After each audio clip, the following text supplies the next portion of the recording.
In the darkest days of World War II, when the Soviet Union was fighting for its very survival against the Nazi invasion, a young woman stepped forward from the pages of history to become a legend.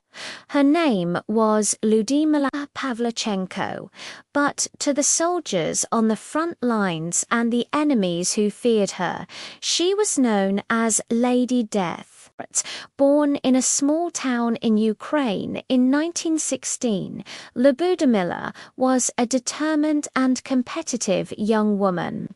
She was a gifted student at Kyiv University, studying history, but she also had another passion, sharpshooting. She joined a shooting club and quickly became an expert marksman, earning a Voroshilov sharpshooter badge, a prestigious civil defense award. When Germany invaded the Soviet Union in 1941, Lyudmila didn't hesitate. While many women were assigned roles as nurses or support staff, Lyudmila was among the first to volunteer for the infantry, determined to use her skills on the front line. Initially, the recruiting officers were skeptical. They saw a university student, not a soldier, and tried to push her towards becoming a nurse. But Lyudmila was persistent. She presented her sharpshooter certificate, proving her expertise. Finally, they gave her an audition, a rifle, and 2 distant enemy soldiers to target. She passed the test with flying colors, and her journey as a sniper began. Lyudmila was assigned to the Red Army's 25th Rifle Division. Her first 2 kills came near Belayovka using a simple Mosin-Nagant bolt-action rifle. It wasn't easy. She later recalled the immense difficulty of taking a human life for the first time, but she knew she was defending her homeland, her people, and her future from a brutal invader. This sense of duty steeled her resolve. Her reputation grew with every successful mission.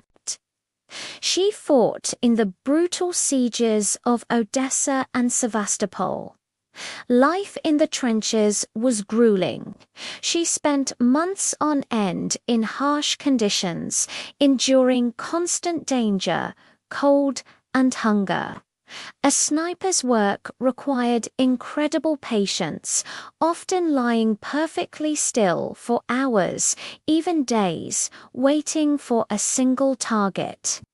She faced off against enemy snipers in deadly duels where a single mistake meant death. In one such encounter, she engaged in a 3-day duel with a top German sniper, a battle of wits and nerves that she ultimately won.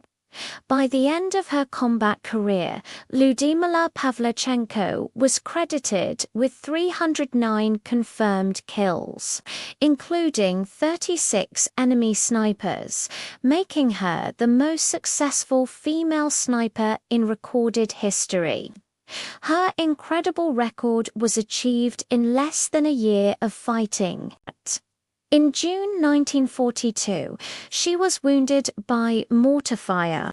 Because of her heroic status, the Soviet High Command decided she was too valuable to risk losing in combat. She was withdrawn from the front lines and given a new mission to inspire the Allies. She became a spokesperson for the Red Army, traveling to the United States, Canada, and Great Britain. In America, she was initially met with a strange kind of curiosity. Reporters asked her trivial questions about makeup, hairstyles, and whether she wore a uniform to appear less feminine. Frustrated by the sexist and superficial questions, Lyudmila began to speak her mind. At a large gathering in Chicago, she delivered a powerful, unscripted speech. Looking out at the crowd, she said, "Gentlemen, I am 25 years old and I have killed 309 fascist invaders by now. Don't you think, gentlemen, that you have been hiding behind my back for too long?" Her words were met with stunned silence, then thunderous applause. She became the first Soviet citizen to be received by a U.S. president at the White House, where Franklin and Eleanor Roosevelt welcomed her. Eleanor Roosevelt, in particular, was deeply impressed by Lubomir's strength and conviction, and the two women formed a lasting bond. After the war, Ludmila finished her education at Kyiv University and became a historian and a researcher for the Soviet Navy. She was awarded the title of Hero of the Soviet Union, the country's highest honor. She passed away in 1974, leaving behind a legacy not just of a warrior, but of a woman who shattered expectations, stood firm in her convictions, and fought with extraordinary courage for her home.